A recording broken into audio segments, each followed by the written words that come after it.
ఓం నమో వెంకటేశాయ.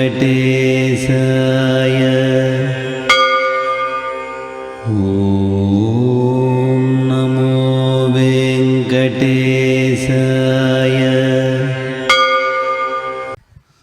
ఓం అస్మద్గురుభ్యో నమః. భగవద్బంధువులారా, ఈ కార్తీక మాసంలో క్రోధి నామ సంవత్సరం ఇది.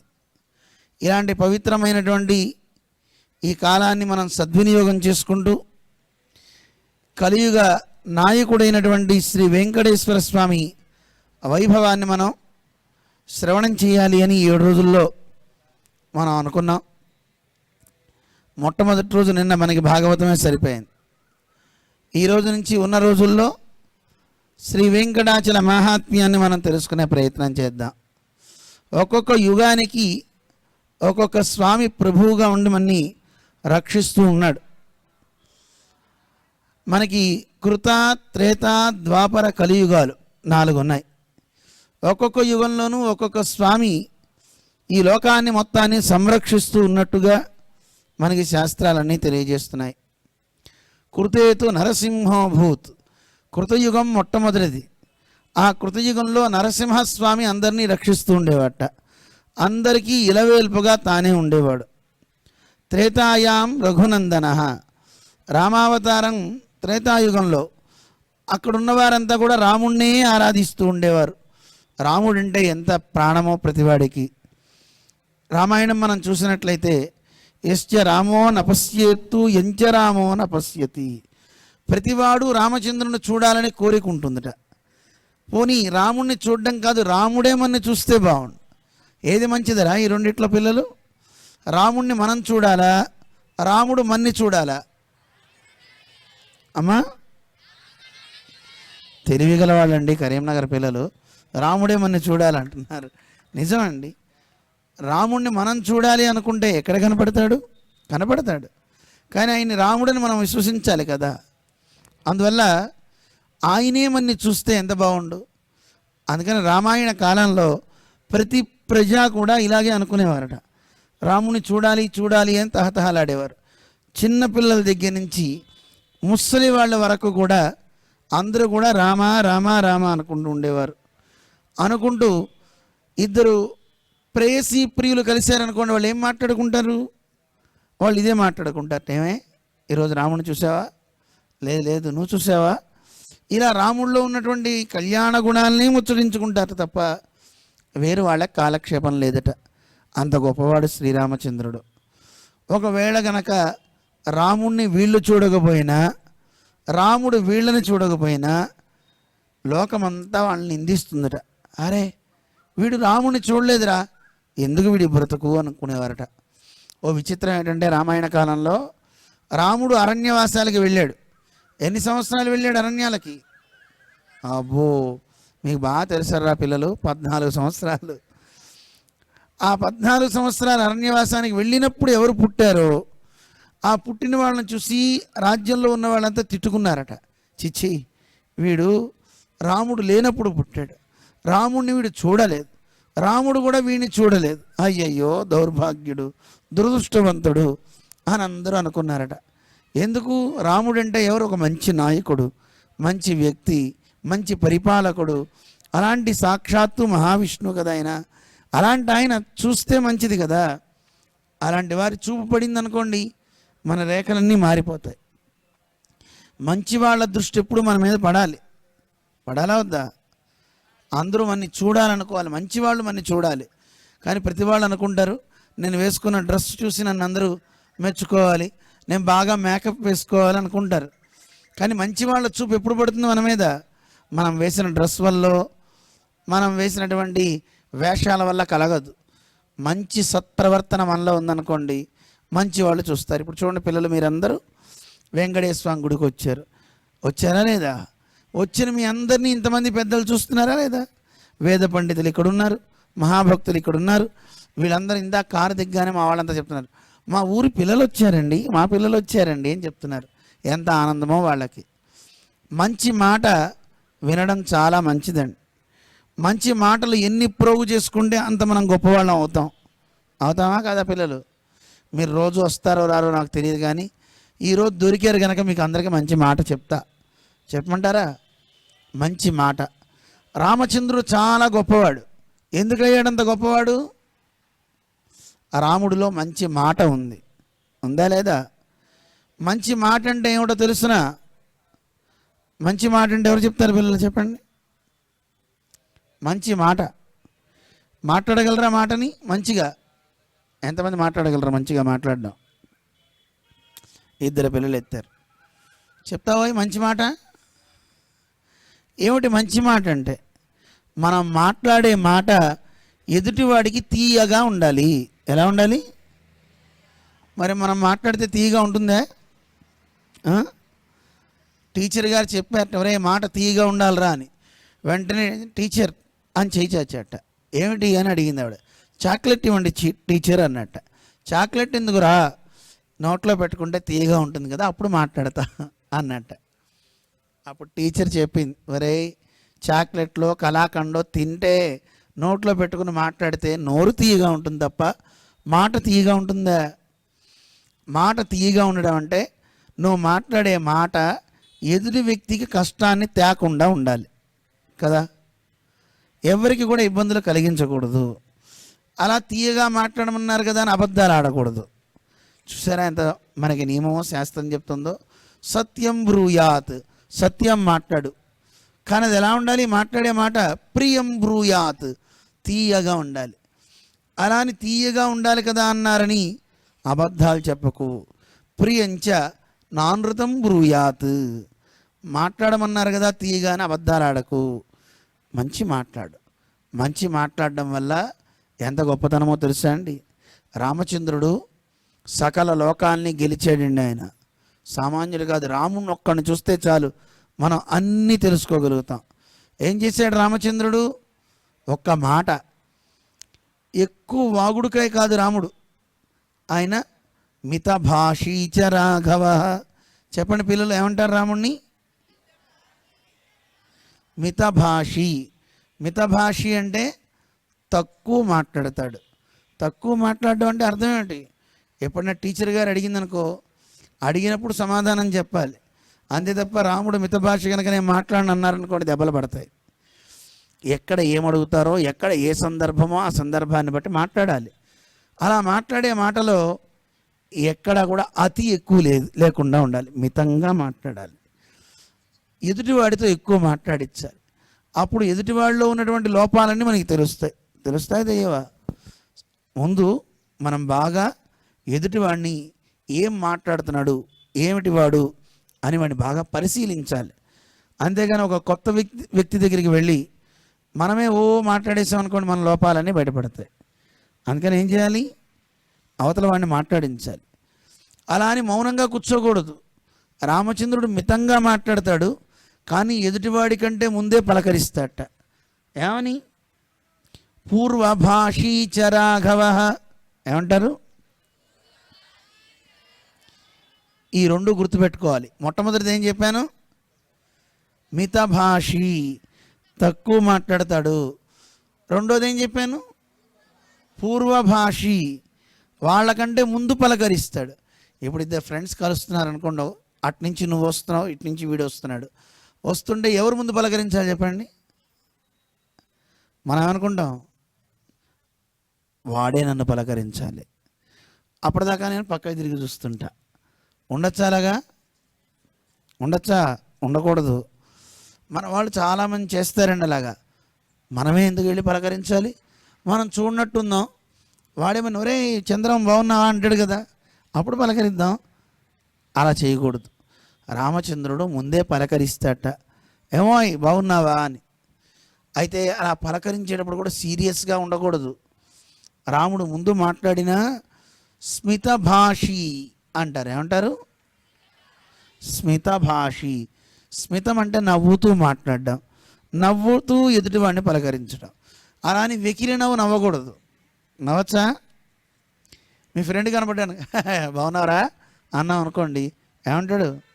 ఏదో వెక్కిరిస్తున్నాడు నన్ను వీడు అనుకుంటారు. అందుకని అలా చేయకూడదు. నవ్వుతూ బాగున్నారా అనాలి. ఏమనాలి చెప్పండి పిల్లలు? అలా నవ్వుతూ పలకరించాలి ఎదుటివాడి కంటే ముందే. అలా మాట్లాడితే వాడు ప్రతివాడు చాలా గొప్పవాడు అవుతాడండి. మితభాషి, పూర్వభాషి, స్మిత పూర్వభాషి. చెప్పండి ఒకసారి. మితభాషి. గుడ్, మీకు వచ్చేసింది. మరి మనం తయారవుదాం అలాగా. ఇలా మాట్లాడితే వాడందరూ రాముడే అవుతారండి. ఈ గుణం కావాలండి.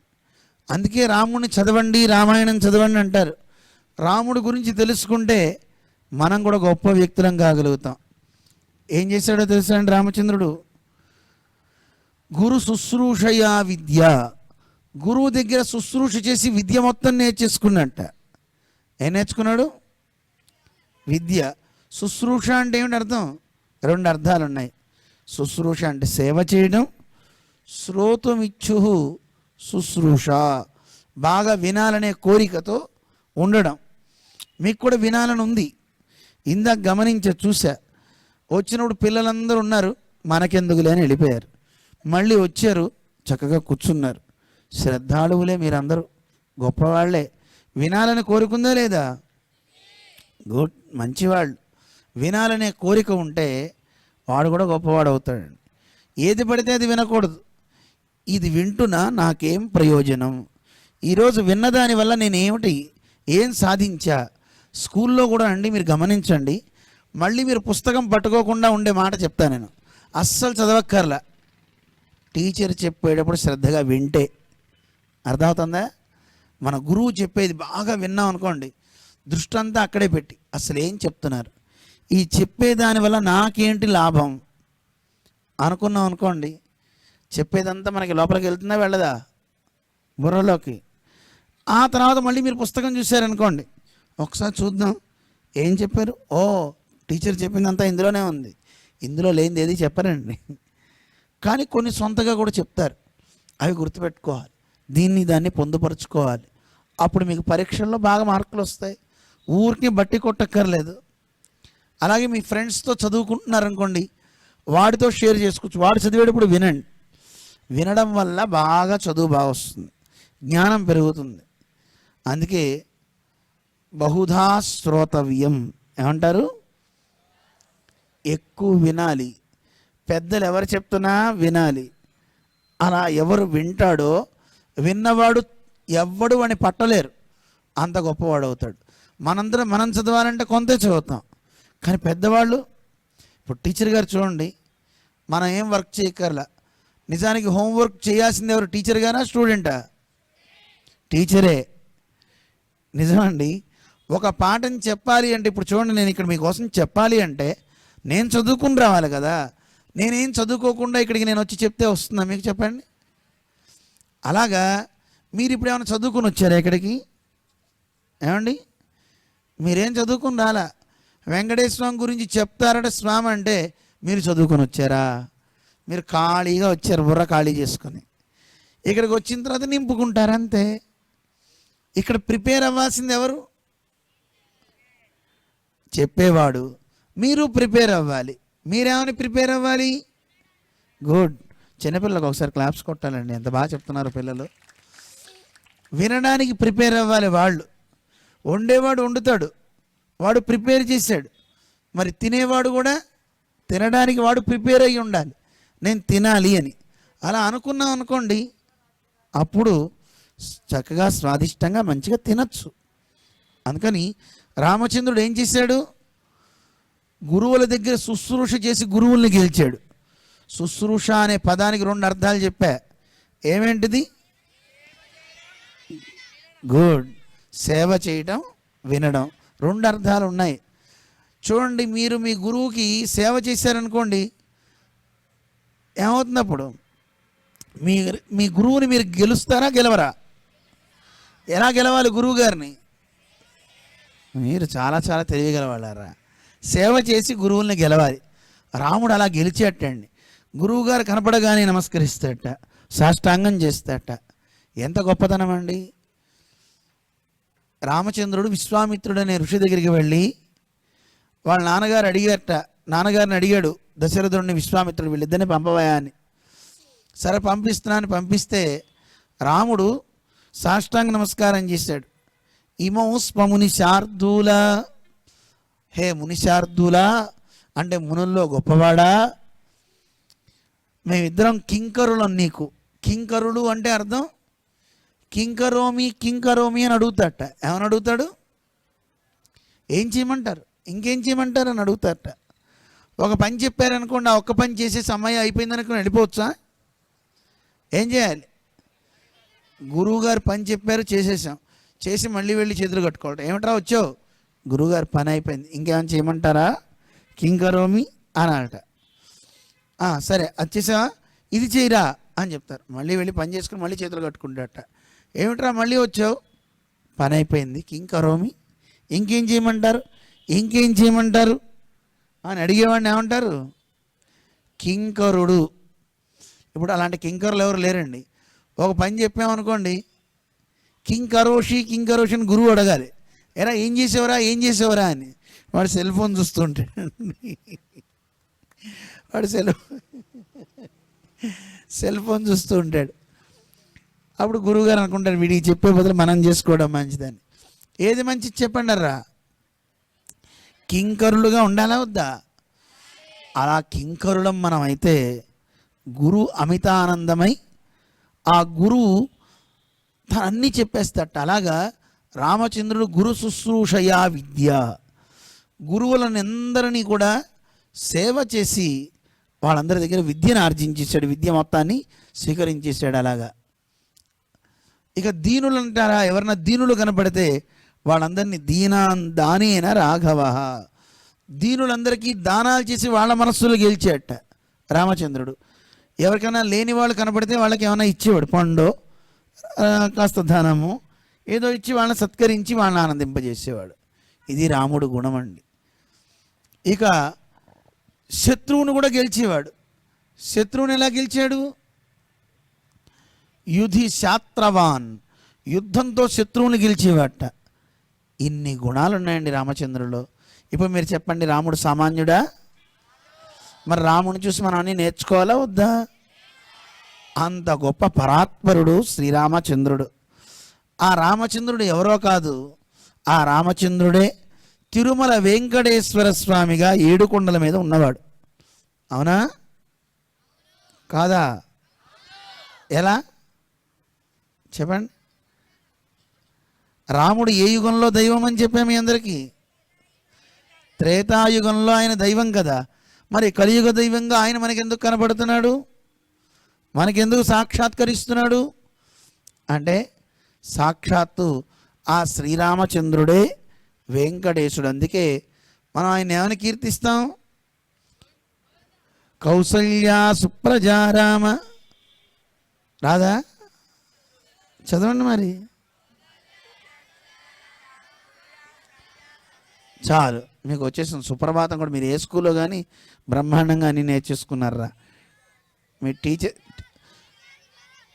స్కూల్లోనే నేర్పారా, ఇంట్లో నేర్చుకున్నారా? ఇంట్లోనా? Very good. ఆ గురువుగారు వస్తున్నారు, వారికి కొంచెం దారి ఇవ్వండి. ఆసనం ఒకటి పైన వేయనన్నా. భాగవత ప్రవచనాలను చక్కగా అందించే మహనీయులు శ్రీమాన్ శ్రీ ఉవే నంబి వేణుగోపాలాచారి స్వామి వారు సిద్ధాంతి వారు ఏం చేశారు, పైకి రావాల్సిందిగా ఆహ్వానిస్తున్నాం.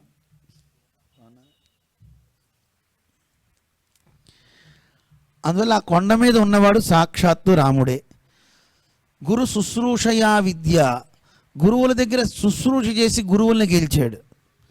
దీనాన్ దానేన రాఘవ, దీనులైన వాళ్ళందరినీ కూడా దానం చేసి వాళ్ళని గెలిచాడు. యుధి శాత్రవాన్, యుద్ధంలో తన పరాక్రమాన్ని చూసి గెలిచాడు శ్రీరామచంద్రుడు. సామాన్యుడు కాదు, ఆ కొండ మీద ఉన్నటువంటి స్వామి శ్రీరాముడే. అటువంటి ఆ స్వామి వైభవాన్ని మనం ఇప్పుడు తెలుసుకుంటున్నాం అన్నమాట. అది అంతేకాదండోయ్, ఆ కొండ మీద ఉన్నవాడు ఇందాక మా ప్రసాద్ గురువు గారు మీ అందరికీ చెప్పారు కదా, ఎవరు? సాక్షాత్తు శ్రీకృష్ణుడే. ఆ కృష్ణుడే కొండ మీద ఉన్నాడు.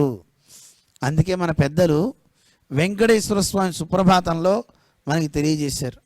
ఇంతకీ సుప్రభాతాన్ని రాసిన ఆయన పేరు తెలుసా మీకు పిల్లలు? చెప్పమంటారా? పెద్దవాళ్ళకి తెలుసునా? అయ్యో, గుర్తుపెట్టుకోండి, రాసుకోండి. ప్రతివాది భయంకరం అన్నన్ అని ఆయన పేరు. ఏం పేరు? అన్నన్ స్వామివారు. చాలా గొప్ప మహానుభావుడు. మనవాళ మాముని అని ఒక గొప్ప జీయర్ స్వామివారు ఉండేవారు అన్నమాట. ఒక 700 సంవత్సరాలు, 500-600 సంవత్సరాల క్రితం ఆ జీయర్ స్వామివారి దగ్గర అష్టదిగ్గజాలని 8 మంది ఉండేవారు.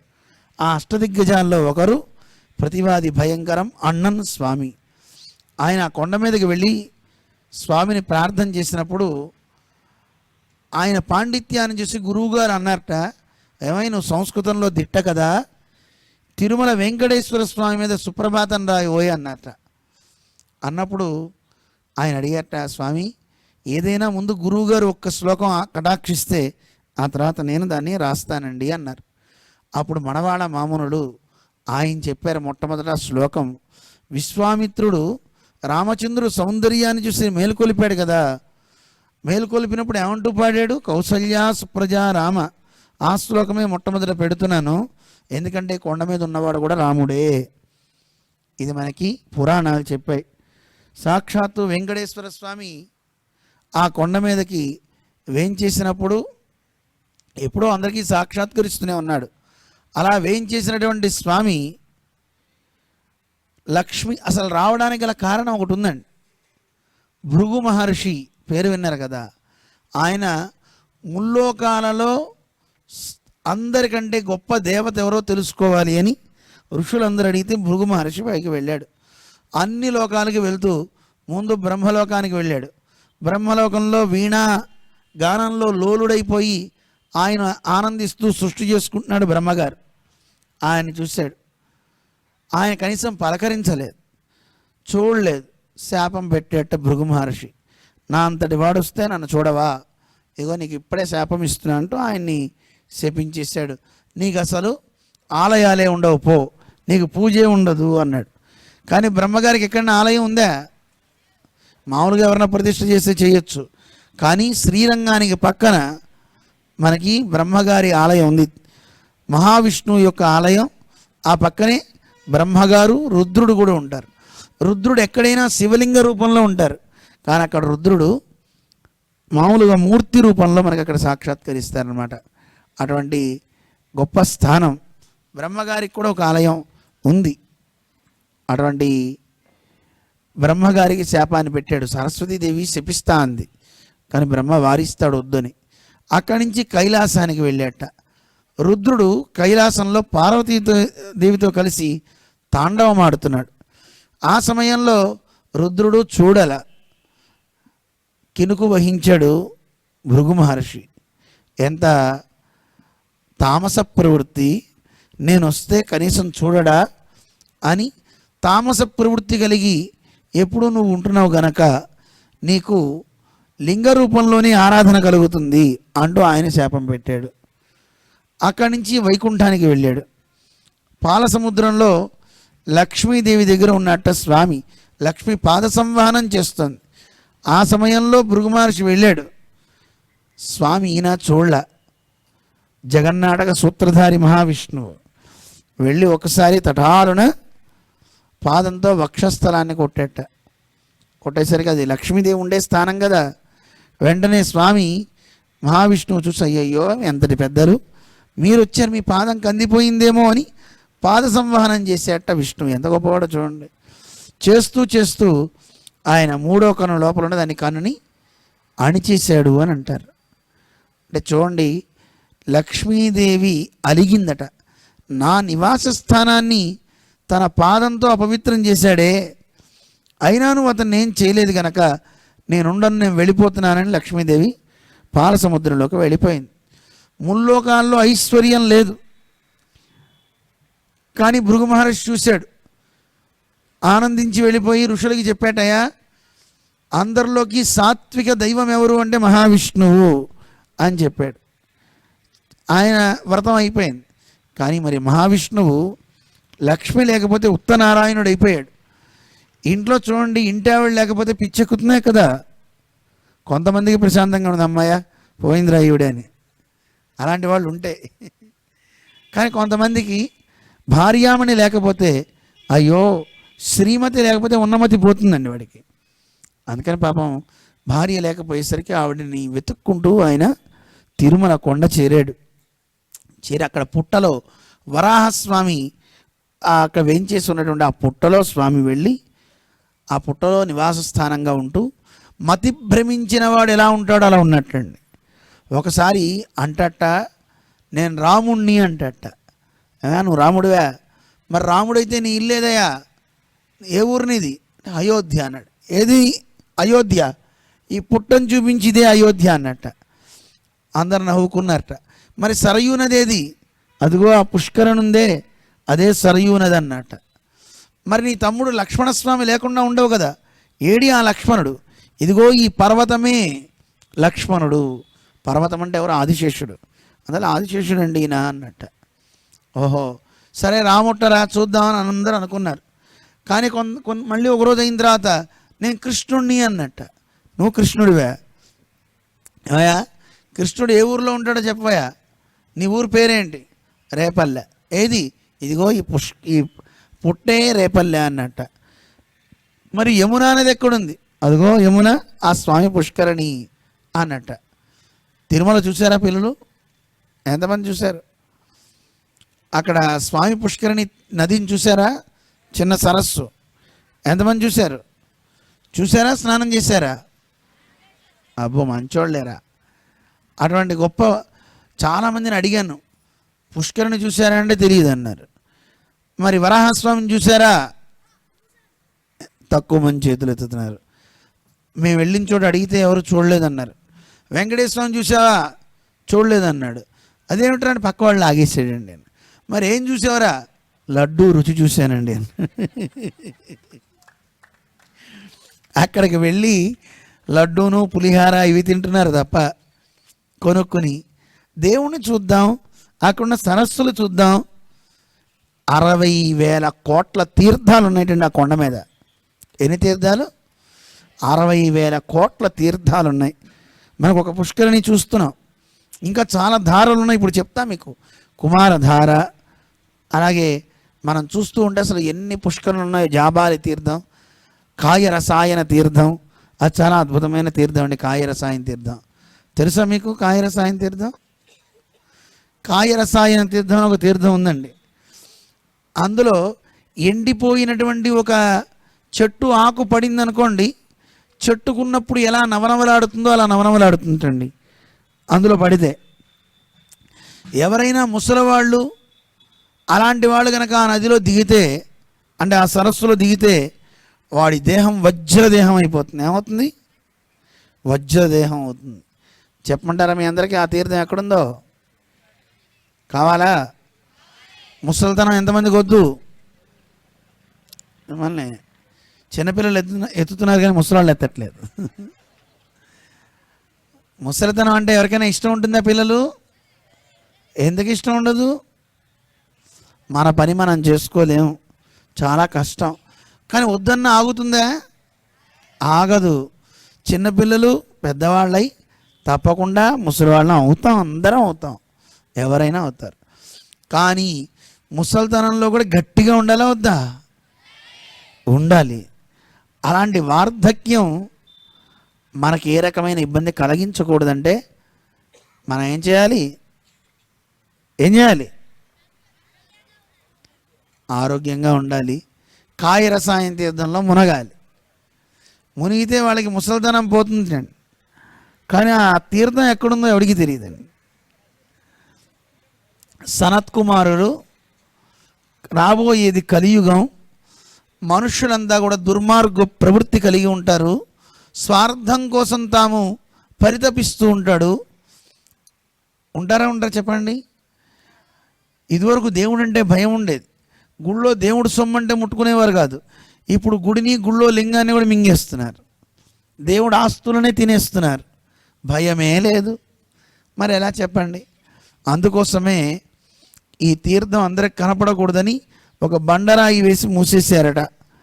చిన్న గుంటగా కనపడుతుంది తప్ప ఏదో తెలియదు మనకి.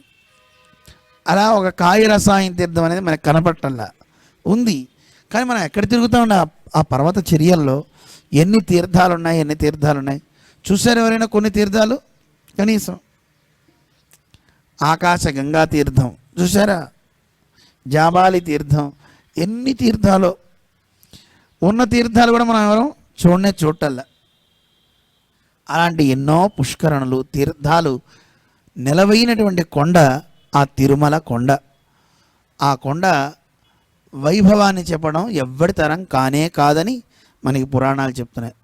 అటువంటి ఆ తిరుమల కొండ గురించి 11 పురాణాలు చెప్పాయి మనకి. మొత్తం 18 పురాణాలు. 18 పురాణాల్లో 11 పురాణాలు ఆ స్వామి గురించి చెప్తూనే ఉన్నాయి. ఓ ఇన్ని ఇంత గొప్పదండి ఆ పర్వతం, ఇంత గొప్పది అని చెప్పాయి. 157 అధ్యాయాల్లో చెప్పేయండి. 157 అధ్యాయాల్లో 10,000 శ్లోకాలలో, అంటే 10,771 శ్లోకాలు. అని 771 శ్లోకాలలో తిరుమల కొండ వైభవాన్ని, ఆ స్వామి వైభవాన్ని, అక్కడుండే తీర్థరాజాల మహిమని మనకి కొనియాడాయి పురాణాలు. ఎన్ని పురాణాలు? 11 పురాణాలు. మరి మీరు చెప్పండి, ఇప్పుడు అన్ని పురాణాలు ఈ క్షేత్రం గురించి చెప్పాయంటే తిరుమలంత గొప్ప క్షేత్రం ఇంకోటి ఉందా? అందుకే ఈ భూమండలాల్లో ఎక్కడ తీసుకున్న భువనాల అన్నిట్లోనూ తిరుమలతో సమానమైనటువంటి క్షేత్రం ఇంకోటి నా భూతో నా భవిష్యతి, భూతకాలంలో లేదు, భవిష్యత్తులో రాదు. అంత గొప్ప కొండ అండి ఆ తిరుమల కొండ. అటువంటి తిరుమల కొండ గురించి మన ఆళ్వార్లందరూ కూడా గొప్ప భావన చేశారు. ప్రహ్లాదుడు, అలాగే అంబరీషుడు, ఇలాంటి మహనీయులంతా కూడా అలాంటి పరమ పవిత్రమైన పర్వతాన్ని కాలుతో తొక్కకూడదని వాళ్ళంతా కొండ కింద మాత్రమే నిలబడి పైనుంచి వచ్చే జలాలన్నింటినీ ఆ కపిల తీర్థం అంటున్నారు, ఆ కపిల తీర్థంలో స్నానం చేసేవారట. అటువంటి గొప్ప క్షేత్రం అండి తిరుమల. దాని మీద పాదం పెడితే మనకి దోషం అంటుతుంది అనుకున్నారు ఆ రోజుల్లో. ఇప్పుడు ఎన్నెన్నో పనులు చేస్తున్నారు అనుకోండి. అంత పరమ పవిత్రమైన కొండ. అటువంటి పర్వతరాజం యొక్క వైభవాన్ని, ఆ స్వామి యొక్క వైభవాన్ని మనం తెలుసుకుంటున్నాం. అందువల్ల ఆ కొండ మీద ఉన్నవాడు రాముడు, కొండ మీద ఉన్నవాడు కృష్ణుడు. అందువల్ల ఒక్కొక్క యుగంలో ఒక్కొక్క స్వామిని చేస్తున్నాం కదా. కృతయుగంలో ఎవరిని ఆరాధించేవారని చెప్పా? నరసింహస్వామి. కృతేతు నరసింహో భూత్ త్రేతాయాం రఘునందన. త్రేతాయుగంలో రామచంద్రుణ్ణి, ద్వాపరే వాసుదేవశ్చ యదాప్నోతి తదాప్నోతి కలౌ వెంకటనాయక. కలియుగంలో అందరికీ నాయకుడు ఎవరండి? వెంకటేశుడు. ఆయన తప్ప ఇంకో గొప్ప దైవం ఇంకోటి లేనే లేదని మనకి పురాణాలన్నీ చెప్తున్నాయి. అంతటి గొప్ప దైవం గురించి మనం చెప్పుకుంటున్నాం. ఈరోజు మనం ఆ స్వామి గురించి వింటుంటే మన చెవులు పరమ పవిత్రం అయిపోతాయండి. ఆ చెవులలోంచి శబ్దాలన్నీ లోపలికి వెళ్తాయి కదా. తనువు శరీరాన్ని మొత్తాన్ని కూడా ఒకసారి పునీతం చేస్తుంది. 72,000 నాడులు ఉన్నాయండి మన శరీరంలో. ఆ నాడులన్నీ శుద్ధైపోతాయి. అవుతాయా బాబా? అంత గొప్ప మంచి పని చేశారు మీరంతా. వెంకటేశ అనే పేరు ఎవరిది? వెంకటేశ్వర స్వామిది కాదండి. మరి ఎందుకు వచ్చింది ఆయనకి ఆ పేరు? ఒక వ్యక్తికి ఒక పేరు వస్తుందంటే ఆ వ్యక్తి చేసేటువంటి పనులను బట్టి పేరు వస్తుంది. వ్యక్తి ఇలాంటివి చేయబోతాడని ముందే గ్రహించి ఋషులు పేరు పెట్టేవారు. కానీ ఈ రోజుల్లో అలా పెట్టేవాళ్ళు ఎవరు లేరు. మనందరికీ పేర్లు పెట్టారు, కానీ ఆ పేర్లు సార్థకం అవుతాయా చెప్పండి? అవ్వవు. పేరు పెట్టారంటే పేరుకు తగ్గట్టు ఉండాలండి. మా జీఆర్ స్వామి పేరు పెట్టారు చూడండి. నాకేం పేరు పెట్టారు? అహో బల అని పెట్టారండి. దానికి తగ్గట్టు తినకపోయినా బలంగానే ఉంటాం. అలానే పెట్టకుండా ఉండేరు. నీరసం వస్తుంది కానీ ఒళ్ళు తగ్గదండి, బలం తగ్గదు, క్షీణించదండి. పెద్దలు ఒక పేరు పెట్టారు అంటే ఆ పేరు వెనకాతల ఏదో ఉంటుంది. వీడు ఇలాంటి వాడు కావాలి.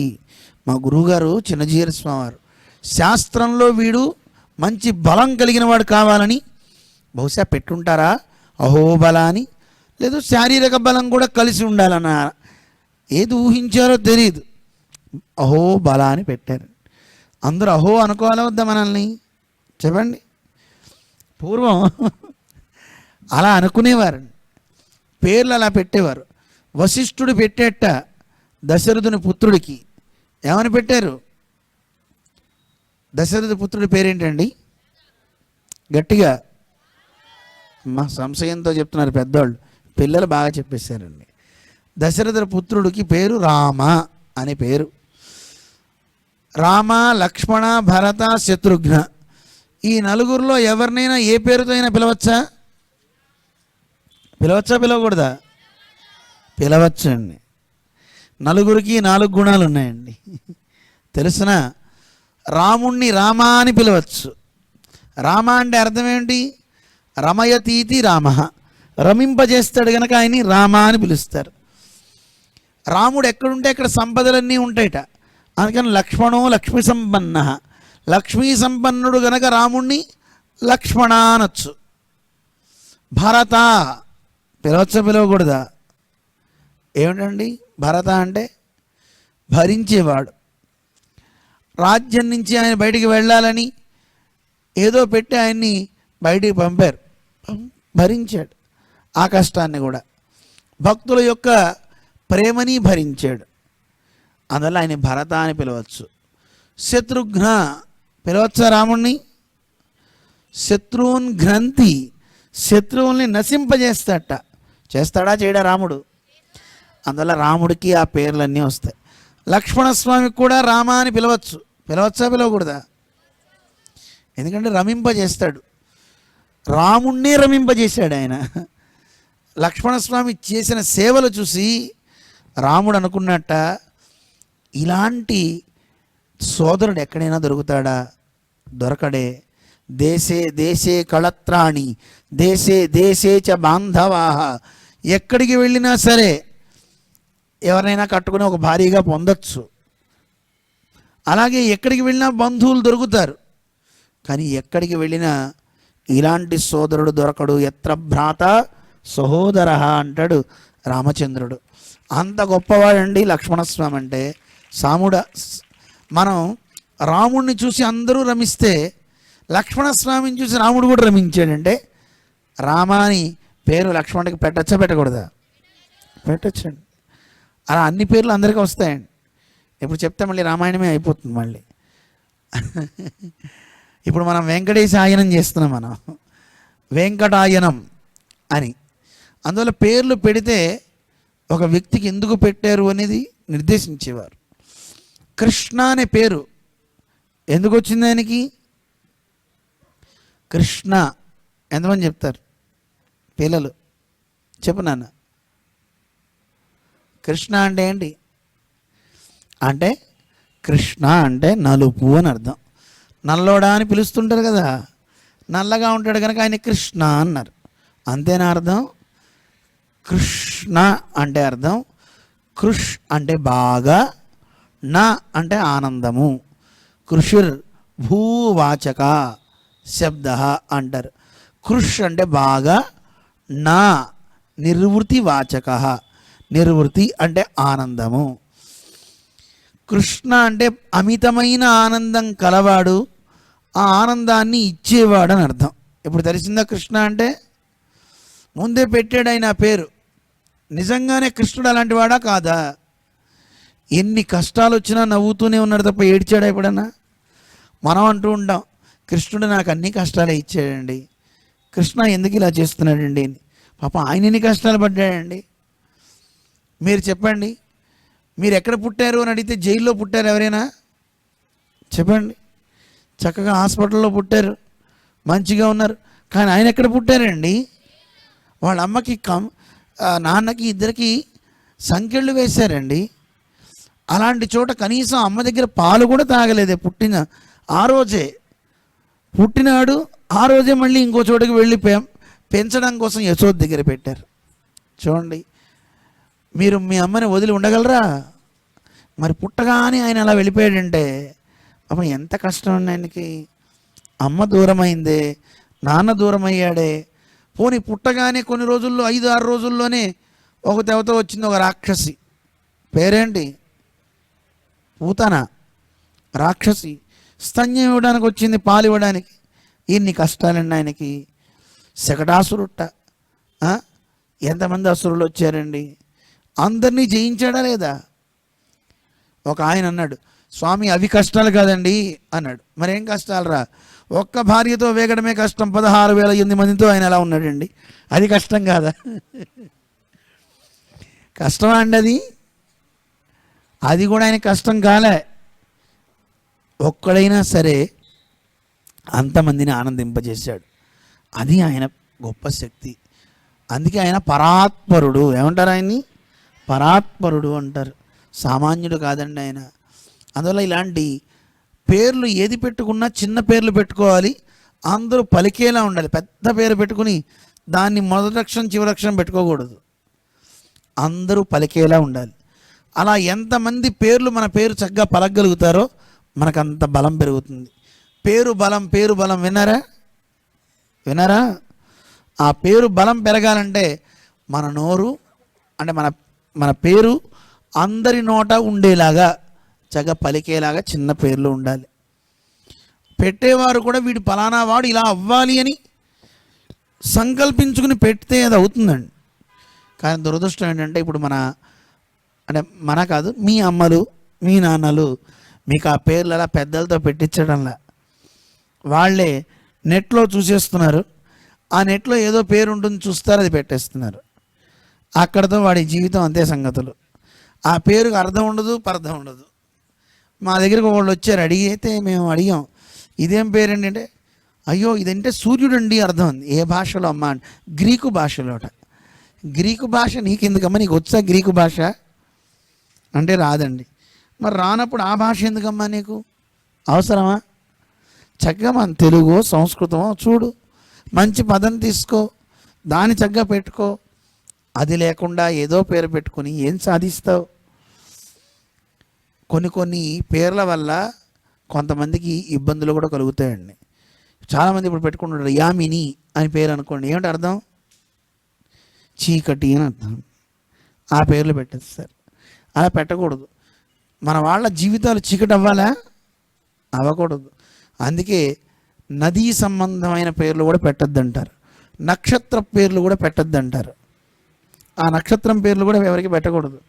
రోహిణి, రేవతి, ఇలా ఎవరో వాళ్ళు వేరనుకోండి. రేవత మహారాజు యొక్క కుమార్తె కనుక అక్కడ అలా అయితే అవ్వచ్చు. కానీ మిగతా అందరూ కూడా ఆ నక్షత్ర పేర్లు పెట్టుకోవడం, అలాగే నదీ పేర్లు పెట్టుకోవద్దని మన పెద్దలంతా శాస్త్రాల్లో ఉన్నవి చెప్తుంటారు కనుక చెప్తున్నా మీకు. పెట్టే పేరు మంచిదై ఉండాలి. మరి ఈయనకి పేరు ఎలా వచ్చింది? ఆ కొండ మీద ఉండడం వల్ల, ఆ సంబంధం వల్ల ఆయనకి పేరు వచ్చిందండి. కొంతమందికి చూడండి, పెద్దలు పెట్టే పేర్లు కాకుండా వాళ్ళు చేసే పనులను బట్టి పేర్లు వస్తుంటాయి. ఇప్పుడు మీరంతా ఇక్కడికి వచ్చారు కదా, డ్రెస్ చేసుకొని, మిమ్మల్ని ఏమని పిలుస్తారు? విద్యార్థులు అంటారు. ఆ డ్రెస్ వేసుకుని వచ్చారు కనుక. అదే ఒక వ్యక్తి ఇక్కడికి కాకి డ్రెస్ వేసుకుని వచ్చాడు అనుకోండి, ఏమంటారు? పోలీస్ అంటారు. అదే వైట్ డ్రెస్ వేసుకుని స్టెథోస్కోప్ వేసుకుని వస్తే డాక్టర్ అంటారు. అదే ఒక ఆయన యాక్టింగ్ చేస్తూ వస్తే యాక్టర్ అంటారు. డ్యాన్స్ చేస్తుంటే డ్యాన్సర్ అంటాడు. అక్కడ పాడుతుంటే, ఇంకో ఆయన వాయిస్తుంటే మెజిషియన్ అంటారు కదా. ఒక్కొక్కడిని చేసే పనులు బట్టి పేర్లు వస్తున్నాయా లేదా? వస్తున్నాయి. అక్కడ కూర్చున్నారు, వాళ్ళని ఏమంటారు? ఇదేదో పట్టుకు తీస్తున్నాడు కదా, కెమెరామ్యాన్ అంటారు. చేసే పని బట్టి పేర్లు వస్తున్నాయా లేవా? అలాగే స్వామికి కూడా వెంకటేశ అనే పేరు ఎలా వచ్చింది అంటే, ఆ పర్వతం మీద ఉండడం వల్ల. ఆ పర్వతానికి పేరు వేంగడం అంటారు. ఏమంటారు? వేంగడం. వేం కట అంటే అర్థం ఏమిటో మీకు చెప్తా. అది తెలుసుకున్నాక పిల్లలు మీరు వెళ్ళిపోయినా పర్వాలా, ఆ ఒక్క పదం తెలుసుకోండి. వేంకట అంటే అర్థం, వేంకారు అమృత బీజస్తు కటమైశ్వర్యముచ్యతే అమృతైశ్వర్య సంఘత్వాత్ వెంకటేశ ఇది స్మృత. ఆయన్ని వెంకటేశ అని ఎందుకు పిలుస్తున్నారు అంటే, వేం అంటే నశించని, కట అంటే కట్టల కట్టల ధనం అనమాట. కట అర్థమవుతుందా? వేంకారో అమృత బీజస్తు కటం ఐశ్వర్యం ఉచ్యతే. కట అంటే ఐశ్వర్యం అంటండి. అందువల్ల అమృతము ఐశ్వర్యము రెండు కలిసిన కొండ అండి ఆ కొండ. అందుకే ఆ పర్వతానికి పేరేంటి? వేంగడం. వెంకట, వెంకట అంటే అర్థం నశించని సంపద అని అర్థం అండి. అటువంటి ఆ పర్వతం మీద ఉండి అందరినీ నియమిస్తున్నాడు. నియమించేవాడిని ఈశా అంటారు. ఏమంటారు? ఈశా అని పిలుస్తారు. అందుకే ఆయనకి పేరు వెంకటేశ అని పేరు. అటువంటి ఆ స్వామి యొక్క వైభవాన్ని మనం తెలుసుకుంటున్నాం.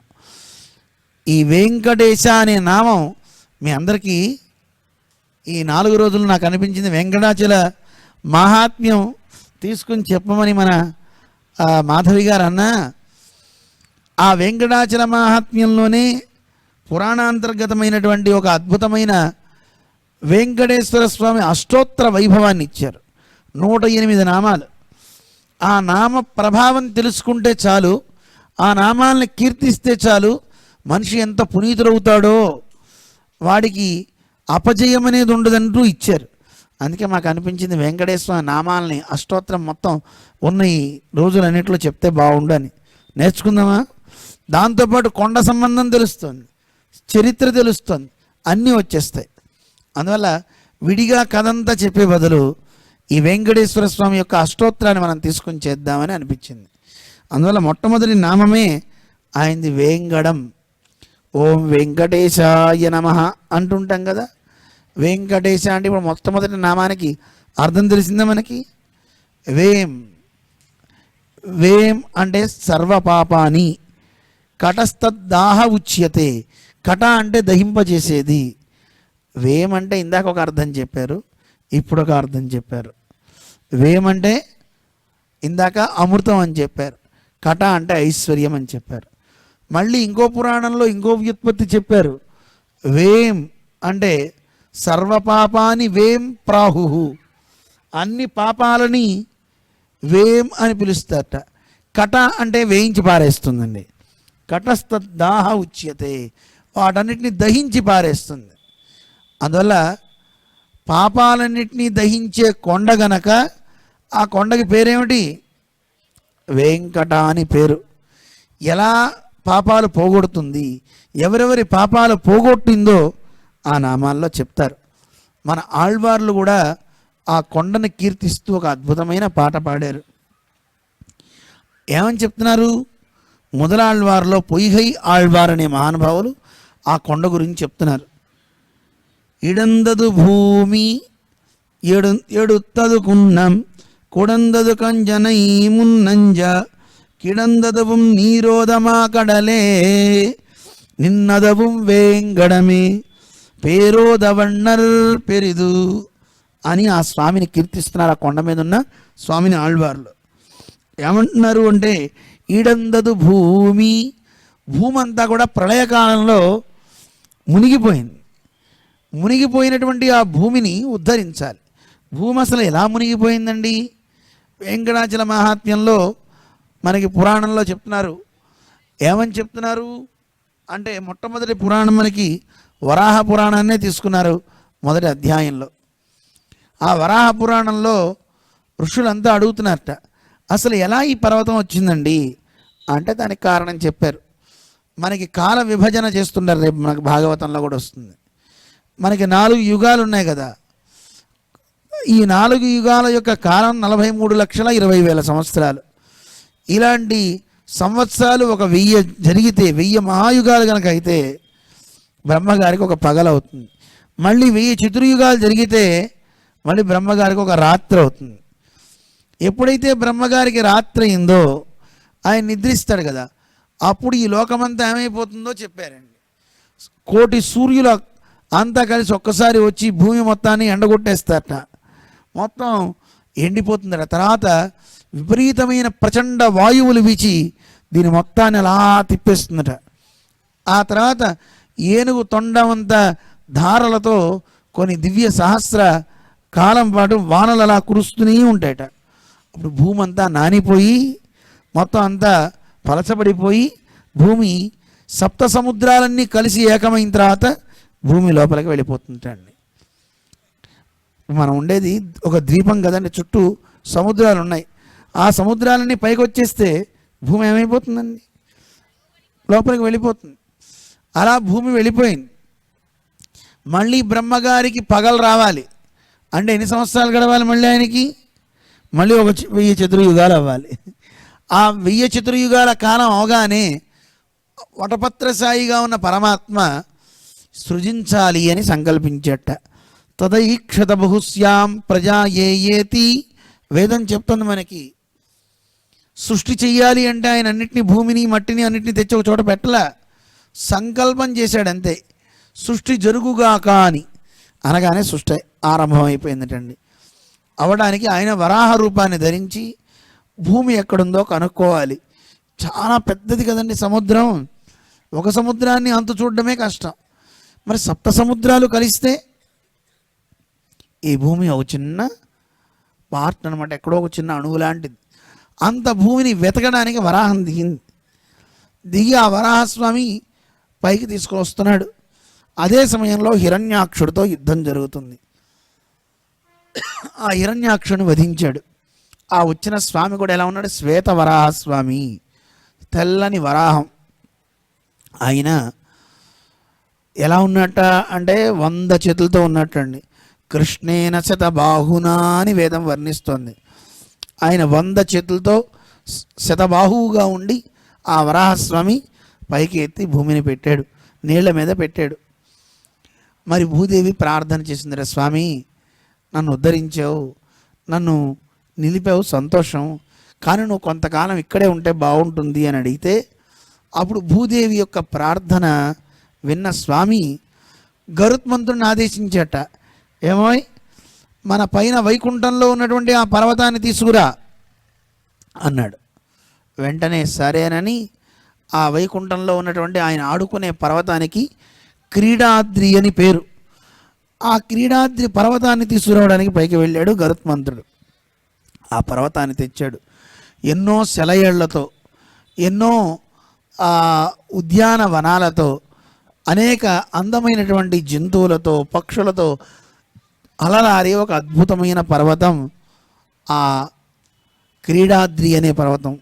అంటే తాను అమ్మతో కలిసి క్రీడించే పర్వతం. ఆ పర్వతాన్ని గరుత్మంతుడు తీసుకొచ్చాడు. ఎక్కడ పెట్టాడు? సువర్ణ ముఖరి నదీ తీర ప్రాంతంలో స్వామి వేంచేసి ఇక్కడ పెట్టు అన్నాడు. అక్కడ ప్రదేశాన్ని నిర్దేశిస్తే అక్కడ పెట్టిన తర్వాత శ్వేత వరాహ రూపధారి అయి ఆ కొండ మీద తిరుగుతుంటే ఆ స్వామి రూపాన్ని చూసినటువంటి బ్రహ్మాది దేవతలంతా స్వామిని ప్రార్థన చేశారట. స్వామి ఉపసంహార విశ్వాత్మన్ అన్నట్లుగా, స్వామి ఇలాంటి రూపం కాదయా, నువ్వు మాకు ప్రసన్నుడివై చక్కగా గోచరించు అని ప్రార్థన చేస్తే అప్పటి నుంచి ఆ స్వామి శ్వేతవరాహ రూపాన్ని ఉపసంహరించుకుని చతుర్భుజుడై కనపడ్డాడు. ఎప్పుడు ఎవరు ప్రార్థన చేసినా ఆ స్వామి పుష్కరిణిలోంచి అలా పైకి లేచి ఆనంద విమానం అని ఆయనకి విమానం ఉందండి, ఆ విమానంలోనే వస్తుండేవాట. వచ్చి వాళ్ళకి దర్శనం ఇచ్చి మళ్ళీ అంతర్ధానం అయిపోతూ ఉండేవాడు. అలాంటి గొప్ప క్షేత్రం అన్నమాట. అందుకే ఆ శ్వేత వరాహం అక్కడ పెట్టింది కనుక, ఆ వరాహస్వామి దగ్గర నుంచి వచ్చింది కనుక దీన్ని శ్వేత వరాహ కల్పము అని పిలుస్తారు ఈ కల్పాన్ని. ఇంకా బ్రహ్మగారికి 100 ఏళ్ళు నిండల, ఇంకా 54 సంవత్సరాలే అయినాయి అంటున్నారు మన పంచాంగకర్తలు. 50 ఏళ్ళే, ఇంకో 50 ఏళ్ళు అయితే అప్పుడు బ్రహ్మగారికి రాత్రి అవుతుందన్నమాట. మనకి రాత్రి తొందరగా గడిచిపోతుంది, కానీ మన రాత్రి మనకి 12 గంటలు దాదాపు ఉంది.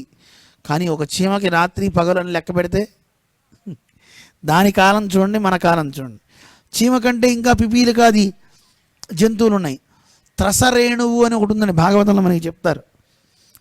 ఆ సూర్యకాంతి ఒక జాలం, ఒక కిటికీలోంచి వచ్చేటప్పుడు పడుతూ ఉంటే ఆ రంధ్రంలోంచి చూస్తే మనకి ఆ త్రసరేణువులు కనపడుతూ ఉంటాయి. ఆ త్రసరేణువుని చూపిస్తూ కాలగణనం చేస్తారు. 2 త్రసలు కలిస్తే ఎంత అవుతుంది, 3 త్రసలు కలిస్తే ఎన్ని అవుతాయి, 2 పరమాణువులు కలిస్తే ఒక అణువు అవుతుంది అంటూ ఆ అణువు నుంచి ఆ బ్రహ్మగారి కాలం దాకా వెళ్తారండి. ఆ గణనం చేస్తారు. చాలా అద్భుతమైన కాలగణనం అన్నమాట.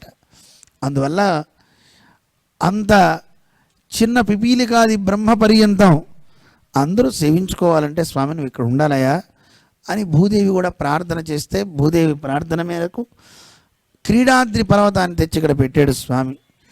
సామాన్యమైంది కాదు ఆ పర్వతం.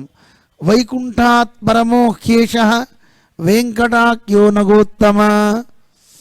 వైకుంఠం కంటే చాలా గొప్పదండి ఈ పర్వతం. అంత గొప్ప పర్వతం ఇక్కడ మన కోసం ఈ భూమి మీద పెట్టాడు పరమాత్మ.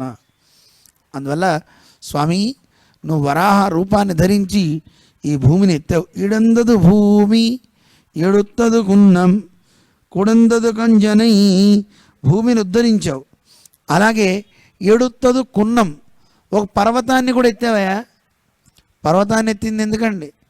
ఇంద్రుడు వర్షాన్ని, రాళ్ల వర్షాన్ని కురిపిస్తే నీ భక్తులుగా రాళ్ళు తగలకుండా ఉండడం కోసం రాళ్ల పర్వతాన్ని పైకెత్తావయా. ఎంత అద్భుతం చేసావు స్వామి అని చెప్పారు. కడందదు కంజనై ఉన్నంజ.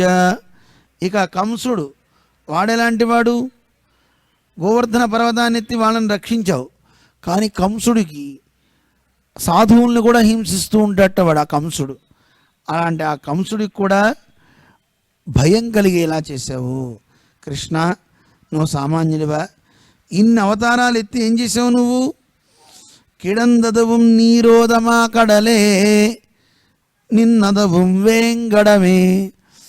ఇన్ని చేసి ఏం తెలియనట్టుగా వెళ్ళి పాల సముద్రంలో పడుకున్నావు. ఆ పాల సముద్రంలో పడుకున్న నువ్వే మా కోసం స్వామి నిన్నదவும் వేంగడమే, వేంగడం అనే పర్వతం మీద వచ్చి నిలబడ్డావు. ఎందుకు? పెరోదవన్నర్ పెరిదు. స్వామి నిత్యసూరులకి ఈ భూలోకవాసులకి అందరికీ కూడా ఆనందాన్ని కలిగించడం కోసం ఇక్కడికి వచ్చావయ్యా. మా అందరికీ దాచిన నిధి. చాలామంది నిధులు వెతుకుతున్నారండి ఈ మధ్య. దానికోసం మిషన్స్ కూడా వచ్చినాయి. మా స్వామి చెప్తూ ఉంటారు, కొంతమంది ఉపాసకులు ఉంటారట. ఆ ఉపాసకులు ఆ ఉపాసన ద్వారా, అది ఆయన చెప్పాలి మనకి తెలియదు, ఆ ఉపాసన ద్వారా ఏవో చేసి భూమిని వాడు తాకి ఎక్కడ నిధి ఉందో చెప్పారని చెప్పారు ఒకసారి. వాళ్ళు ఆ ప్రశ్న వేసుకుని అవి వేసుకుని దాన్ని, కానీ ఆ నిధి వల్ల వాడికి నిధనం కలుగుతుంది. ఏం కలుగుతుంది? నిధనం అంటే ఏంటండి? మరణం. నిధి కావాలని వెళ్తే నిధనం వస్తుంది, మరణం. కానీ నిజమైన నిధి ఏదో అది ఎవరు పట్టుకోవట్లే. ఎక్కడుందో చెప్తా నిజమైన నిధి, ఎంతమందికి కావాలి అని అడిగారండి. అలా ఎత్తారు చేతులు ఋషులు. ఎత్తితే అప్పుడు చూపించేటండి, ఇదిగో నిధి, దాచిన నిధి తిరువేంగడం. వేంగడం అనే పర్వతం మీద నిలబడి ఉందండి. తవ్వక్కర్లా మీరేమి, పైకి వెళ్తే చాలు ఆ నిధి మీకు కనపడుతుంది. ఆ నిధిని మీరు చేరారా, నిధనం అనే భయం మీకు ఉండదు, మృత్యు భయం అనేది ఉండదు. మీకు మళ్ళీ పుట్టుక అనేది లేకుండా, ఒకవేళ పుట్టినా మరణం రాని జన్మ ఇస్తాడు. అలాంటి గొప్పదండి అని ఆ స్వామి గురించి మన ఆళ్వార్లు చక్కగా కీర్తించారనమాట. మనకి అటువంటి పర్వతానికి పేరే వేంగడం. ఆ వేంగడం అనే పర్వతం మీద ఆయన ఉన్నాడు గనక ఆయనకి వెంకటేశ. ఈస్ అంటే నియమించేవాడు అని అర్థం అండి. పర్వతం మీద ఉండి అందరిని నియమిస్తాట ఆయన. ఇలా ఉండాలి, ఇలా ఉండాలండి. అందులో అష్టోత్తరంలో మొట్టమొదటి నామానికి పేరేమిటి? అందరం చెప్దాం. ఓం వెంకటేశాయ నమః. ఇది ఎవరికి పడితే వాడికి చెప్పొద్దంటారు. భగవద్గీత స్వామి చెప్పినప్పుడు స్వామి చెప్పాడు, ఇదంతే నా తపస్కాయ నా భక్తాయ కదాచన. ఎవరికి పడితే వాడికి చెప్పకయా, భక్తి లేని వాడికి చెప్పకు. నచమాం యోభ్యసూయతి. ఎవరైతే నన్ను చూసి అసూయ పడతారో ఆ అసూయాగ్రస్తులకి ఈ నామాలు చెప్పకండి అని చెప్పారు. ఈ నామాలు చెప్పాలంటే ముందు ఋషి ఛందస్సు ఇవి తెలుసుకుని అప్పుడు చదివి అప్పుడు చెప్పాలట. అదొకసారి చెప్తాను, అందరం కలిసి అందాం. ఈ ఒక్కరోజు చెప్తే రోజు ఇంక అనుసంధానం చేసుకోవచ్చు. అష్టోత్తరం చెప్పేటప్పుడు ఈ ఛందస్సు కనుక చేస్తే అది చాలా మంచిదట. చెప్పండి. అస్య శ్రీ వెంకటేశ అష్టోత్తర శతనామస్తోత్ర మహామంత్రస్య బ్రహ్మా ఋషి అనుష్ఠుప్ ఛందః శ్రీ వెంకటేశో దేవత నీలగోక్షీర సంభృత ఇతి బీజం శ్రీనివాస ఇతి శక్తి శ్రీ వెంకటేశ ఇతి హృదయం అభీష్ట సిద్ధ్యర్థే జపే వినియోగ. అందరి అభీష్టాలని సిద్ధింపజేసే మంత్రం ఏంటండి ఈ అష్టోత్తరం. వెంకటేశ అష్టోత్తరం సామాన్యమైనది కాదు. ఓం వెంకటేశాయ నమః అనేది కూడా ఒక అష్టాక్షరి మంత్రం, 8 అక్షరాలు కలిగినటువంటి మంత్రం. యత్రాష్టాక్షర సంసిద్ధో మహాభాగో మహీయతే నత్ర సంచరిష్యంతి వ్యాధి దుర్భిక్ష తస్కరాః. అష్టాక్షరి నారాయణ మంత్రం జపించిన వాడికి ఎలా అయితే దుర్భిక్షాలు ఉండవో అతను ఉన్న ప్రదేశంలో, అలాగే రోగాలు ఉండవో, అలాగే దొంగల భయాలు ఉండవో, అలా ఈ వెంకటేశ నామాన్ని కూడా జపిస్తే అంత గొప్ప ఫలమండి అని ఋషులు చెప్తున్నారు. అలాంటి వెంకటేశ అనేటటువంటి నామం చాలా గొప్పదండి అని మొట్టమొదటి నామాన్ని మనకి చెప్పారు. వేంకటమనే సంబంధం చేత స్వామి నీకు ఈ పేరు వచ్చిందయ్యా, అలాంటి వెంకటాద్రి మీద మా కోసం నువ్వు దర్శనం ఇచ్చావు స్వామి అని చెప్తున్నారు. అలాగే వేంకటం అంటే ఇందాక చెప్పుకున్నాం కదా, సర్వ పాపాని వేం ప్రాహు. వేం అంటే అన్ని పాపాలు, అలాంటి పాపాలన్నింటినీ కట అంటే ధ్వంసం చేస్తుంది. కటహ తద్దాహ ఉచ్యతే, దహించి పారవేస్తుంది. దానికి ఒక ఐతిహ్యాన్ని చెప్పారండి. మాధవుడు అని ఒక బ్రాహ్మణుడు ఉండేవాట. అతను చక్కగా శాస్త్రాధ్యయనం అంతా చేశాడు. అన్ని శాస్త్రాల్లో అతన్ని మించినటువంటి వైదుష్యం పాండిత్యం వాడికి లేనే లేదు. కానీ అతను కూడని పని చేశాడు. ఒక స్త్రీ సాంగత్యంలో పడి భ్రష్టుడయ్యాడు. అంటే అతను బ్రాహ్మణ వివాహం చేసుకుని ఉండి కూడా వేరే స్త్రీని మోహించాడు. అజామీరుడు ఎలా అయితే కనుక ఒక వేశ్యా స్త్రీని పట్టుకుని వెళ్ళాడో ఇతను అలాగే ఒక వేశ్యా స్త్రీని అనునయించాడు. అలా అయి భ్రష్టుడైపోయి ఏ నిష్ట లేకుండా, ఆరాధన లేకుండా, ఏం లేకుండా అయిపోతే అతను పాపం అనుకున్నట్టు, అయ్యోనే ఇలా అయిపోయానే, చాలా కాలం గడిచిపోయిందే, ఇప్పుడు ఏం చేయాలి అని తాను అనుకుని బాధపడుతుంటే అతనికి ఒక అశరీరవాణి వినిపించిందట. నాయనా, నువ్వు బాధపడుతున్నావు, నిన్ను పునీతం చేయడం కోసమే ఇదిగో ఇక్కడ ఉంది తిరుమల పర్వతం, ఆ పర్వతానికి వెళ్ళు, అధిరోహించు అన్నట్ట. ఎందుకంటే పరమాత్మ ఎవరండి? ఒక డాక్టర్ ఎలా అయితే రోగగ్రస్తును నయం చేయడానికి ఉన్నాడో, పరమాత్మ కూడా ఈ సంసారం అనే రోగం ఎవరికైతే పట్టిందో వాళ్ళ రోగం కుదర్చడానికి ఉన్న డాక్టర్ అండి. అందుకే మనం విష్ణు సహస్రనామంలో ఆయన ఏమంటాం? వేద్యో వైద్య అంటాం కదా. ఆయన భిషక్ అంటారండి. భిషక్ అంటే వైద్యుడు. భేషజం భిషక్ రెండు చెప్పారండి. మందు తానే, వైద్యుడు తానే. చూడండి ఎంత అద్భుతం. ఎక్కడైనా మందు డాక్టర్ గారి దగ్గరికి వెళ్తే డాక్టర్ వేరవుతాడు, మందు వేరిస్తాడు. కానీ పరమాత్మ డాక్టరు ఆయనే, మందు తానే. అందుకే ఏమని చెప్తున్నారు? భేషజం భిషక్. భేషజం అంటే ఔషధం తానే అవుతాడు, భిషక్ అంటే వైద్యుడు తానే అవుతాడు. అవి ఏం చేస్తాడు? రోగాన్ని కుదురుస్తాడు. అందుకని ఆ పర్వతం మీద ఉండి ఆ స్వామి ఏం చేస్తున్నాడు? ఆ పర్వతమే అసలు చేస్తుందండి, స్వామి దాకా అక్కర్లేదట. ఆ పర్వతం అంత గొప్పదండి. అటువంటి ఆ పర్వతరాజం మీదకి అధిరోహించి ఈయన అక్కడ వెళ్ళిన తర్వాత ఆ స్వామిని ప్రార్థన చేశాడు. ఆ తిరుమలలో స్వామి పుష్కరిణి నదిలోకి వెళ్ళి స్నానం చేశాటండి. పుష్కరిణి నదిగా చెప్తారు, పుష్కరిణి అని కూడా పిలుస్తారు. అటువంటి ఆ పుష్కరిణి సకల తీర్థాలకి కూడా స్వామి, అది స్వామిని అంటారు.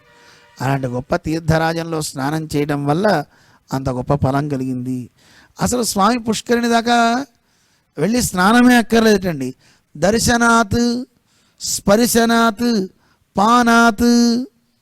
ఎవరైనా సరే స్వామి పుష్కరిణి స్పృశించిన, లేదు ఒకసారి స్వామి పుష్కరిణి అని నామం అన్నా, లేదు దాని పానం చేసిన చాలండి, గొప్ప ఫలాన్ని ఇస్తుంది ఆ పర్వతం అని చెప్తున్నారు.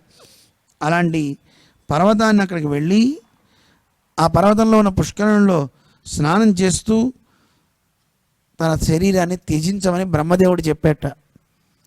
నువ్వు అక్కడే ఉండవా, అక్కడే చెయ్యి, దానివల్ల నీకేం కలుగుతుందో తెలిసిన, మరుజన్మలో ఇక్కడే నారాయణపురంలో తొండమాన్ చక్రవర్తి యొక్క సోదరుడుగా ప్రభువుగా నువ్వు ఇక్కడ జన్మిస్తావు. సాక్షాత్ అంటే ఆకాశరాజు జన్మను నువ్వు ఎత్తావా, నీకు కుమార్తెగా పద్మావతి సాక్షాత్తు లక్ష్మీదేవి లభిస్తుంది అని చెప్పారండి. అందువల్ల అక్కడ వెళ్ళి ఆ స్వామి సన్నిధిలోనే ఉంటూ పశ్చాత్తప్తుడై అక్కడే ఉండి రోజు స్నానమాచరించి పరమాత్మని సేవించిన భాగ్యానికి లక్ష్మీదేవికి తండ్రి అయ్యాడు, వెంకటేశ్వరుడికి మామయ్య కూర్చున్నాడు. అలాంటి మంచి జన్మ లభించిందండి. స్వామి పుష్కరిణి స్నాన ఫలం అంత గొప్పది, సామాన్యమైంది కాదు ఆ తీర్థం అని ఆ తీర్థం యొక్క మాహాత్మ్యాన్ని చెప్తున్నారు మనకి. అలాంటి సకల పాపాలన్నింటినీ పోగొట్టి మంచి ఫలాలను ఇస్తుందండి ఈ పర్వతం అని మనకి తెలియజేస్తున్నారు. అటువంటి స్వామి యొక్క నామాల్లో ఓం వెంకటేశాయ నమః అనే మొదటి నామాన్ని తెలుసుకుందాం. రెండో నామం చెప్పుకొని మిగతా నామాలు రేపటి నుంచి ఎక్కువ చెప్పుకుందాం. రెండో నామం ఓం శేషాద్రి నిలయాయ శ్రీ వెంకటేశాయ నమః. అంటే శేషాద్రి అనే పర్వతం ఏదైతే ఉందో ఆ పర్వతాన్ని ఇల్లుగా చేసుకుని అక్కడే ఉన్న వెంకటేశ నీ కొరకు నమః నమస్కరిస్తున్నాను అని చెప్పారు. ఆ పర్వతానికి శేషాద్రి అని పేరు. ఎందుకు వచ్చింది శేషాద్రి అని? ఆదిశేషుడే ఆ పర్వతం. ఆ పర్వతానికి చాలా పేర్లు ఉన్నాయండి. క్రీడాద్రి, వృషభాద్రి, నారాయణాద్రి, ఇన్ని పేర్లు ఎందుకు వచ్చాయో మళ్ళీ రేపు చెప్తా మీకు. అలాగే అన్ని తీర్థాలు ఉన్నాయి కనుక తీర్థాద్రి అని కూడా పేరుంది పర్వతానికి. అలాగే అనేక రకాలైనటువంటి పుష్పాలన్నీ ఉన్నాయి, పుష్కరుణులు ఉన్నాయి. అందువల్ల ఒక్కొక్క దానికి ఒక్కొక్క పేరు చాలా మంచిగా మనకి చెప్పారు. అవి తెలుసుకుందాం. అయితే ఈ తిరుమలకి శేషాద్రి అని రావడానికి గల కారణం ఒకటి ఉందండి. ఆదిశేషుడు తపస్సు చేసి పరమాత్మ గురించి ఆయన్ని ప్రసన్నం చేసుకునే స్వామి ఇక్కడ వేంచేసి ఉండు అని ప్రార్థన చేయడం వల్ల అక్కడ దానికి శేషాద్రి అని వచ్చిందని ఒక ఐతిహ్యం. అదే కాకుండా మనకి పురాణాల్లో వరాహ పురాణం చెప్తోంది, ఆదిశేషుడికి వాయుదేవుడికి ఒకసారి వాదన కలిగిందట, ఎవరు బలవంతులు అని. వాయువుని ఆహారంగా తీసుకుంటాడు కనుక ఆయనకి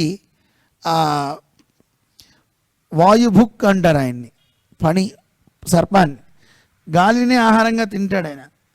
అలాంటి ఆయన ఆదిశేషుడు ఎవరిది బలం, వాయువుదా నాదా అనేది ఇద్దరికి వాదన ఏర్పడితే ఒక పర్వతాన్ని చక్కగా మేరు పుత్రుడు అనమాట, మేరు పర్వతానికి కుమారుడుగా ఉన్న ఆ పర్వతాన్ని చుట్టేసుకున్నాడు గట్టిగా.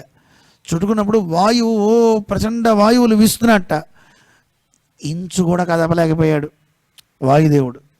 కదపలేకపోతే ముల్లోకాల్లో ఉన్నటువంటి వాళ్ళంతా వచ్చాయా, ఈ వాయువుని మేము తట్టుకోలేకపోతున్నాం, నాయనా నువ్వే ప్రసన్నుడివి కా అని ప్రార్థన చేస్తే ఆ పర్వతాన్ని చుట్టుకుని ఆ పడగలు 10,000 పడగలతో దాన్ని ఒత్తాడు కదా పర్వతాన్ని. ఇలా వాళ్ళంతా ప్రార్థిస్తున్న సమయంలో తల పైకెత్తేట ఆదిశేషుడు. ఇదే అవకాశం అనే ఆదిశేషుడిని పర్వతాన్ని ఎగరగొట్టేశాడు వాయువు.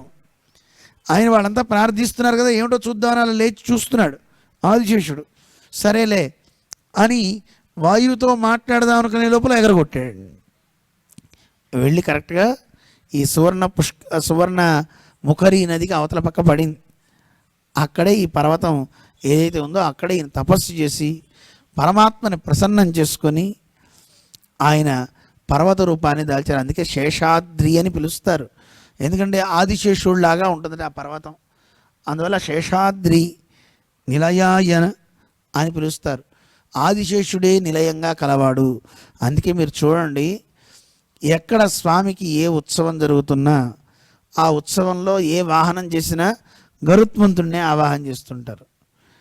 ప్రభోత్సవం జరిగిందనుకోండి, అక్కడ కూడా గరుత్మంతుడిని ఆవాహన చేస్తారు. దేంట్లో అయినా సరే. అలాగే ఆదిశేషుడు కూడా అంతేనండి, సామాన్యుడు కాదు. స్వామికి ఎక్కడ ఏ ఆసనం వేసినా ఆ ఆసనంలో ఆదిశేషుడినే ఆవాహన చేస్తారు, ఆయన్నే ఉంచుతారు. ఎందుకంటే ఆదిశేషుడే పరమాత్మకి అన్నీ. ఈ మాట మనకి యామునాచార్య స్వామి కూడా తెలియజేశారు. నివాస శయ్యాసన పాదుకాంసుక ఉపధాన వర్షాతప వారణాదిభి శరీరభేదై తవ శేషదాంగతై అంటారు యామునుడు. ఒక్క ఆదిశేషుడు తన శరీరంతో పరమాత్మకి నివాసం అయిపోతాడు, ఇల్లు అవుతాడట, పడుకోవడానికి పడక అవుతాడట, తలగడగా అవుతాడట, పాదుకులుగా అవుతాడట, కట్టుకోవడానికి బట్ట అవుతాడట. ఒక్కడే, ఒక్క ఆదిశేషుడే ఎన్ని సేవలు చేస్తున్నాడు చూడండి. అందుకే ఆయన శేషుడు అంటారు. మనల్ని కూడా శేషభూతులనే అంటారు. ఏమిటి శేషుడు అంటే అర్థం? యజమానికి ఆనందాన్ని కలిగించేవాడు కూడా వాడిని శేషుడు అంటారు. ఈయన మా శేషుడు అండి అన్నారు అనుకోండి, అంటే మా ఇంట్లో పనివాడని అర్థం అండి. ఆ శేషుడు ఏం చేస్తాడు? యజమానికి ఆనందం కలిగించాలి. ఆ కలిగించే పనులు చేసేవాడిని అయితేనే శేషుడు అనాలి, అందరిని అనకూడదు. కొంతమంది వాడి పని చేసుకుని వెళ్ళిపోతారు. మరి శేషి అని దేవుణ్ణి పిలవాలి, యజమానిని. శేషి అంటే అతిశయ ప్రాప్త శేషి అంటారు రామానుజుల వారు వేదార్థ సంగ్రహంలో. మనం చేసే సేవలకి దేవుడు ఆనందిస్తే, ఆ ఆనందాన్ని పొందితే ఆయన శేషి అంటారు. సేవలు చేసేవాడిని శేషుడు అంటారు. అలాంటి సేవలు అన్నీ నేను చేస్తానయా అని ఉన్నటువంటి మహనీయుడు ఆదిశేషుడు. ఆ ఆదిశేషుడే నిలయంగా కలిగి ఉన్నాడు గనక శేషాద్రి నిలయాయ శ్రీ వెంకటేశాయ నమః అని నమస్కరిస్తున్నారు. అందుకే ఈయన ఆదిశేషుడు గనకే ఆ పర్వతం మీద ఎవ్వరు అడుగు పెట్టలేదండి, ఆళ్వార్లు ఎవరు. ఎందుకంటే ఆదిశేషుడిని తొక్కినట్టు కాకూడదు అని కింద నుంచే దండం పెట్టి వెళ్ళిపోయారట. అలాంటి గొప్ప మహనీయుడు ఆదిశేషుడు. ఆ పర్వత రూపంలో తానున్నాడు. అటువంటి ఆ తిరుమల వైభవం ఎంతని చెప్పుకోగలం? ఎవరని కీర్తించగలరు? 5 ముఖాలు కలిగిన వాడైనా సరే, 6 ముఖాలు కలిగిన షణ్ముఖుడైనా సరే, సహస్రవదనుడు ఆదిశేషుడైనా సరే, ఆ పర్వత మాహాత్మ్యాన్ని చెప్పడం ఎవరి తరం కాదు అని మనకి పురాణాలు చెప్తున్నాయి. అంతటి గొప్ప పర్వతరాజ వైభవాన్ని, ఆ పర్వతం మీద అధిష్ఠించి ఉన్న ఆ తిరువేంగడముడయాన్ అంటారు. ఆ 7 కొండల వాడి గురించి మనం తెలుసుకుంటున్నాం. అయితే రేపటి నుంచి ఇంకోటి కూడా చేస్తాం. ఆ కొండని వేదాలు కీర్తించే, అలాగే ఋషులు కీర్తించారు, పురాణాలు కీర్తించే, ఆళ్వారులు కీర్తించారు, ఆచార్యులు కీర్తించారు. అవన్నీ తెలుసుకుందాం. ఇత్తై వేదంగల్ ఋషిగళం ఆళ్వార్గళం ఆచార్యర్గళం విరుంబినార్గళ్ అంటారు నారాయణ మంత్రం గురించి చెప్తూ. అలాగే ఈ తిరువేంగడాన్ని కూడా ఎక్కడ వేదం చెప్పిందో, ఎక్కడ ఇతిహాసాల్లో పురాణాల్లో ఎక్కడెక్కడ ఏమున్నాయో వాటన్నిటినీ ఆళ్వార్లు పాడిన, రోజుకొక పాట అయినా ఎన్ని ఉన్నాయోనండి. ఆళ్వార్లందరూ తిరుమల గురించి పాడారండి. ఆళ్వార్లు పాడడమే కాదు, ఒక్కొక్కరు ఒక పాసురమైనా చక్కగా కీర్తించారు. అటువంటి ఆళ్వార్లు పాడినటువంటి ఆ పాటల్లో ఉన్న కొన్నిటిని మనం తీసుకుందాం. నిజానికి ఒక 10 పాసురాలు తీసుకున్నా వచ్చే సంవత్సరం కూడా మళ్ళీ ఇదే పెట్టుకోవచ్చు అండి, ఇంకో 10 పాసురాలు చెప్పుకోవచ్చు. ఆ పై సంవత్సరం ఇంకో 10 పాసురాలు పెట్టుకోవచ్చు. అలా పెట్టుకుంటే కూడా అవ్వదండి. అన్నీ అంత వైభవాన్ని మనకు అందించింది తిరుమల వైభవం. దాన్ని పురాణాల్లో చెప్పినటువంటి మహాత్మ్యాన్ని, అలాగే మన ఆచార్యులు ఆ కొండ మీద జరగాల్సిన పనులు ఏమిటో కూడా చెప్పారు. వాటిని కూడా తెలుసుకుంటూ ముందుకు సాగుదాం. ఓం నమో వెంకటేశాయ. ఓం నమో వెంకటేశాయ.